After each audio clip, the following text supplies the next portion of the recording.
Ei, gente, boa tarde. Sejam todos muito bem-vindos ao BG de Casa em Casa. No Brasil, 16 milhões de pessoas têm diabetes. Novembro é o mês de prevenção a essa doença silenciosa que se agravou na pandemia. Quer saber por quê? Então fique com a gente. O BG de Casa em Casa está no ar.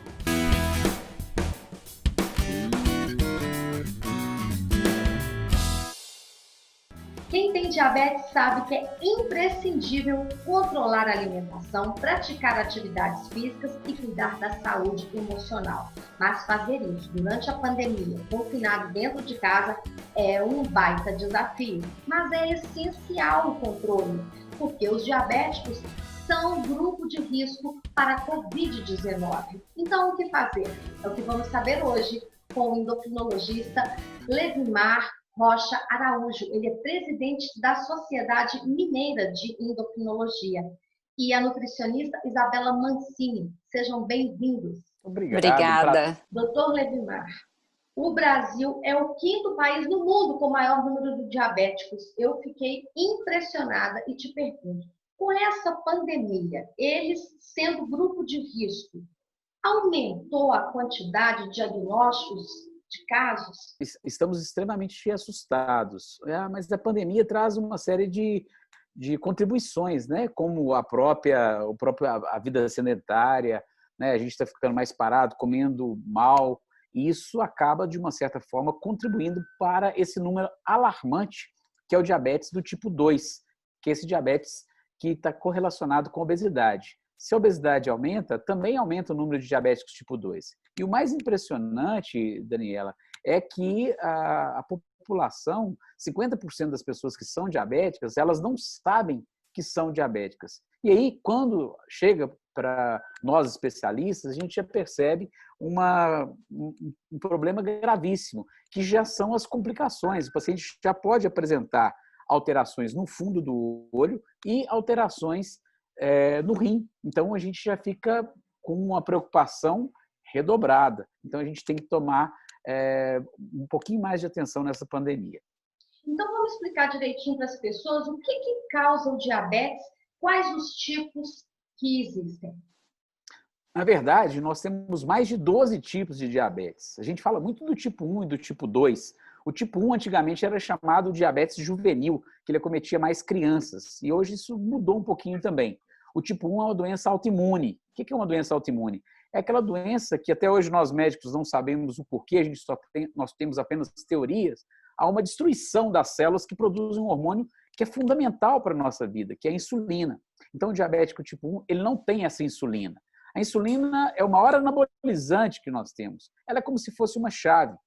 Nós nos alimentamos, essa glicose que chega, né, que o alimento vira glicose, essa glicose é em forma de energia, e essa energia tem que ir para dentro das células. A insulina funciona como uma chave que abre esses portões das nossas células, os receptores, para a glicose adentrar. E aí sim, a glicose vai ter um papel fundamental. No diabético do tipo 2, que é o mais comum, aparece depois dos 45, 50 anos de idade, que está relacionado à obesidade, esse tem uma característica hereditária importante. Nós temos a chave, nós temos a insulina, mas o receptor, a fechadura, pode estar ocluído, né? Eu tenho uma menor expressão desse receptor que a gente chama de GLUT. E no abdômen a gente tem o GLUT número 4. O GLUT 4, com o aumento do peso, eu não consigo abrir essa célula. Então, a glicose começa a se acumular no sangue, nós vamos ter a hiperglicemia. A hiperglicemia é o aumento da glicose no sangue. Isso vai levar a uma desidratação, vai levar a gente a beber muita água e toda essa complexidade que é o chamado diabetes mellitus. Isabela, quando a gente fala de diabetes, imediatamente a gente pensa, estou proibido de comer doce. Mas o sal também é bem prejudicial, né? E outros alimentos se transformam em açúcar no sangue. Explica isso pra gente. Sim, a gente sempre fala que a hora que o paciente recebe o diagnóstico do diabetes, ele está preocupado com o que ele pode comer, né? E sempre vem a questão da proibição. Então, o não pode açúcar. E aí ele acha que também não pode mais nada, não pode o carboidrato. Na verdade, ele deve e pode ter uma alimentação mais saudável possível, que é a alimentação do diabético, com produtos integrais, pães, biscoitos, torradas integrais, cereais integrais, aveia, para ajudar no controle dessa glicemia, para não ter pico dessa glicose. Ele deve praticar atividade física para ajudar no controle dessa glicemia também. Deve usar leite e derivados desnatados, sem gordura, evitar frituras, alimentos gordurosos e moderar no sal também. O açúcar, ele é o grande vilão e deve ser evitado porque ele provoca um pico muito rápido e muito grande na glicemia. Então, realmente, o doce, ele deve ser evitado, os produtos com muito açúcar. E aí, dar preferência para os produtos diet, né? Que não contêm o açúcar e não vão dar tanto pico na glicemia. Mas vale a pena a gente lembrar que mesmo o doce diet, o produto diet, ele contém carboidrato. E o carboidrato também aumenta a glicemia. Então, ele não pode abusar do produto diet. No fim das contas, o importante é o equilíbrio. E né? quanto mais natural, melhor, né, Isabela? Sim, quanto mais fruta, verdura, legume, que são ricos em fibras, que também ajudam no controle dessa glicemia, melhor. É o que a gente fala, né? Descascar mais e desembrulhar menos. Isso. Eu vou mostrar para vocês agora o caso de um colega nosso, que é o Frederico Claré. Ele descobriu que tinha diabetes ainda na infância. Sou diabético desde os 12 anos de idade. E a principal mensagem que eu gostaria de deixar para os diabéticos é que você pode ser seu pior inimigo. O tratamento de diabetes hoje ele é muito fácil, existem inúmeros tratamentos, tanto com medicamentos quanto com dietas, produtos voltados para atenção ao diabético, e muito mais fácil de tratar do que era há mais de 20 anos atrás e com certeza do que era 40, 50 anos, quando começou os estudos mais aprofundados nessa doença. Hoje em dia é fácil, é prático e as pessoas têm mais acesso à informação. Então, a pessoa não se cuida simplesmente, realmente, se ela não quiser. Então, minha mensagem é: cuide-se, faça o medicamento indicado pelo médico, faça exercícios físicos, que você vai poder viver aí muitos anos sem apresentar nenhum problema maior com a doença. O Fred tem a diabetes tipo 1, né, doutor? E ele usa insulina. Tem muita gente que tem dificuldade demais de lidar com a diabetes. Isso deve ser assim aos montes no seu consultório, né? Costumo dizer que a gente passa por etapas, né? A primeira etapa é a etapa da negação, da não aceitação, a pergunta que sempre vem, né? O porquê eu, né? Por que comigo? Por que com meu filho? Então, a gente tem muito essa experiência, né, que começa a acontecer demais isso. A gente tem a questão de não aceitação. À medida que a gente vai percebendo, a insulina vai completar em 2021 100 anos da descoberta da insulina. Então, até então, né, todos os pacientes estavam fadados ao insucesso, à morte precoce. Então, na hora que a gente muda um pouquinho o foco e mostrando que a insulina é um anabolizante, e hoje a gente tem vários tipos de insulina, hoje a gente podemos deixar isso para o último bloco, para a gente falar das novidades, nós temos insulina que é inalada. Então, a gente facilita essa aplicação. Então, o grande problema de falar que insulina é uma injeção é porque a gente tem na cabeça que injeção é aquilo que dói. A gente vai lembrar da benzetacil da vida. Então, dói muito mais na cabeça dos acompanhantes e dos pais do que no próprio paciente. Então, a gente tem que ter essa noção que a insulina não tem que doer. Agora, incomoda? Incomoda, mas tudo é questão de acostumar e da gente ter essa noção que a insulina vai te trazer vida, vai te trazer saúde. E com isso, a gente vai ter uma vida bem melhor. Então, a aceitação em relação à insulina é bem mais tranquila.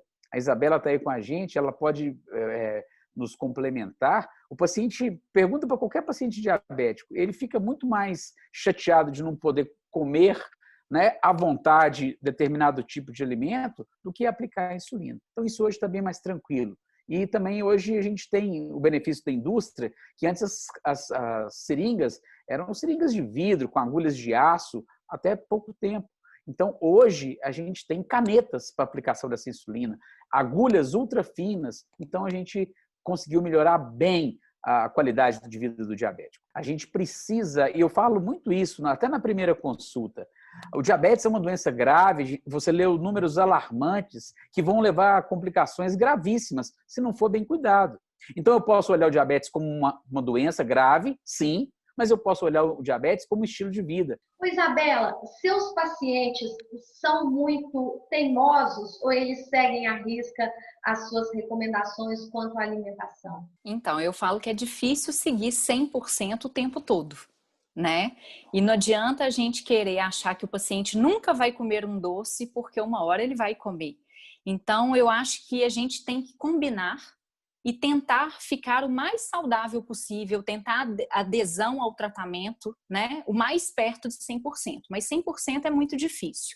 Mas a gente tem aí métodos, né, de contagem de carboidrato, por exemplo, para a gente ter, para o paciente ter uma dieta mais flexível, onde ele vai contar os carboidratos dos alimentos através de tabelas, através de rótulos dos alimentos, e aí ele consegue dosar quanto de insulina que ele vai usar para poder comer aquele alimento. Então, isso traz flexibilidade, traz um fim de semana ele poder ficar, né, mais tranquilo numa viagem. Então, no dia a dia, é importante a gente ter disciplina. Mas a gente tem essa flexibilidade com o paciente, sim. No próximo bloco, a gente vai saber sobre a relação entre diabetes e obesidade. Fica aí, daqui a pouquinho a gente volta.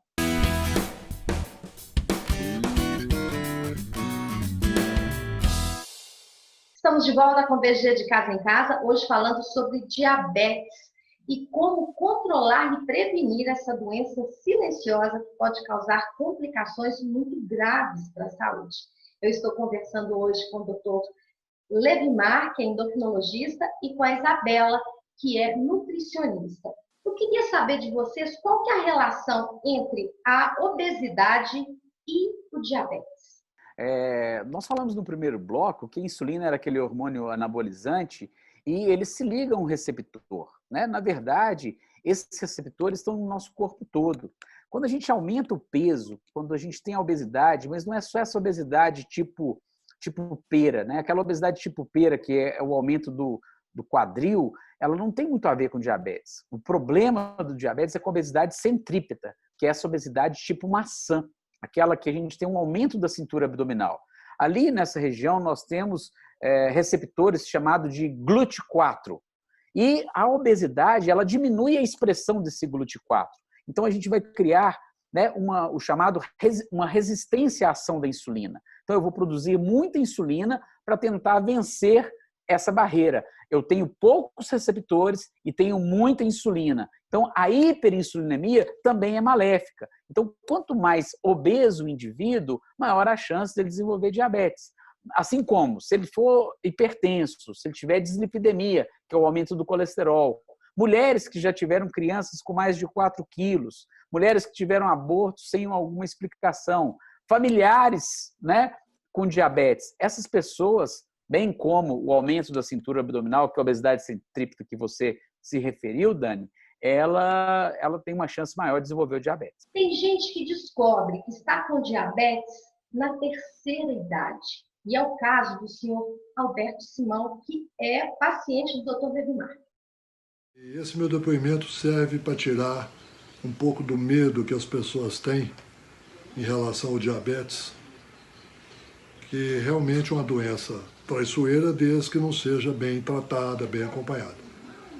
Eu não tenho nenhum tipo de problema, eu não tomo insulina, eu tomo apenas o Xigdu, é um remédio inclusive receitado pelo Dr. Levimar, e faço um controle adequado para a minha glicose e não tenho maiores problemas, levo a vida normal, sem maiores problemas, sem maiores consequências, está tudo dentro da normalidade.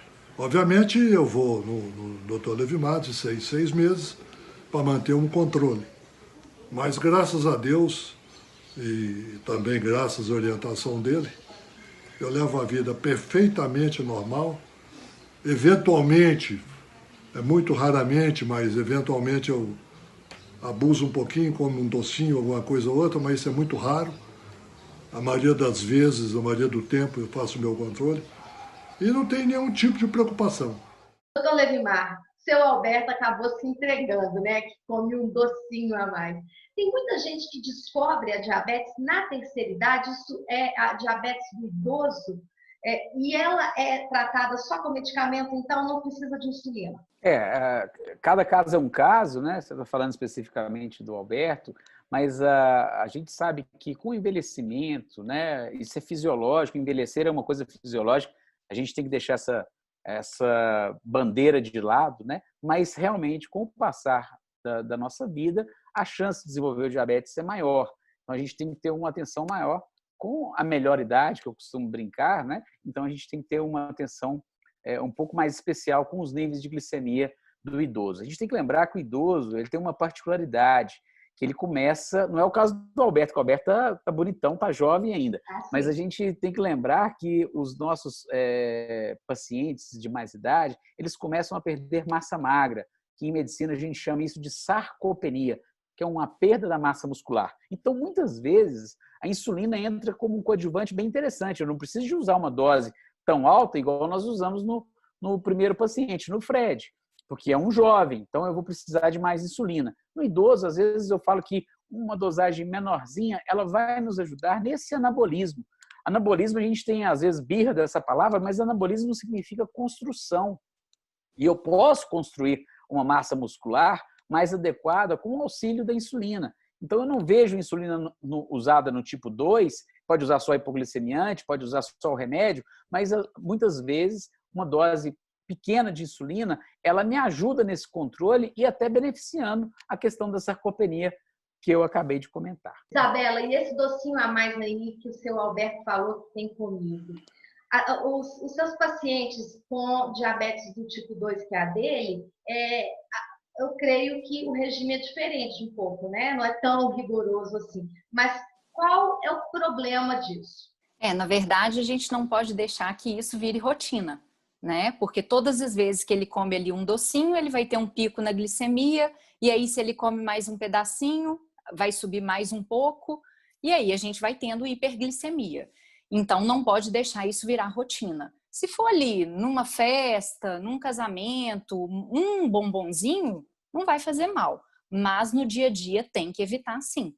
E tentar evitar o doce diet, né, que não tem o açúcar, mas o açúcar, mesmo no diabetes tipo 2, ele continua sendo um vilão. Então, é tirar o açúcar mesmo, evitar a bebida alcoólica, tentar usar os produtos diet. Mitos e verdades sobre a dieta para o diabético. Frutas, pode? Bebida alcoólica, que você acabou de falar, em qual medida? Fala algumas coisas para a gente que são bem comuns. Então, é muito comum a gente achar que fruta é saudável, então está liberado e eu não preciso medir a quantidade. Só que fruta tem o açúcar da fruta, que é a frutose, e algumas frutas têm uma quantidade de frutose maior. Então, a capacidade em elevar os níveis de glicemia também é maior. Por exemplo, suco de laranja é natural, rico em vitamina C, mas extremamente hiperglicemiante, ou seja, vai subir muito a glicose. Assim como a manga, a melancia, o caqui, a uva, o açaí, que às vezes os adolescentes gostam muito, porque o açaí tem muito xarope de guaraná, né? O açaí fruta, aqui a gente adiciona esse xarope é um problema. Então a gente deve evitar essas frutas, porque elas têm uma tendência maior para subir a glicose. Outro mito é a questão do que dá debaixo da terra o diabético não pode comer. Né? Então aí entra batata doce, a mandioca, um inhame, e isso é realmente um mito. O diabético pode comer esses alimentos. Inclusive a própria batata doce tem uma absorção mais lenta para a glicemia do que a própria batata inglesa. Só que a gente não pode abusar das quantidades, ou a gente tem que ter cuidado com as misturas. Esses alimentos, batata doce, batata inglesa, o inhame, eles são a troca do arroz. Então, a gente tem que ter muito cuidado com a mistura, com a quantidade. Não é proibido comer. A questão da bebida alcoólica que você disse, a gente tem que ter muito cuidado com a cerveja. Cerveja, eu brinco que é um pão líquido, porque tem muito carboidrato, né? E para a glicose pode não ser legal. Então, a bebida alcoólica também deve ser moderada. Agora vamos às novidades nos tratamentos. Doutor, conta pra gente o que é aquela bolinha que as pessoas têm usado pregada no braço. Aquela bolinha é um sensor, né?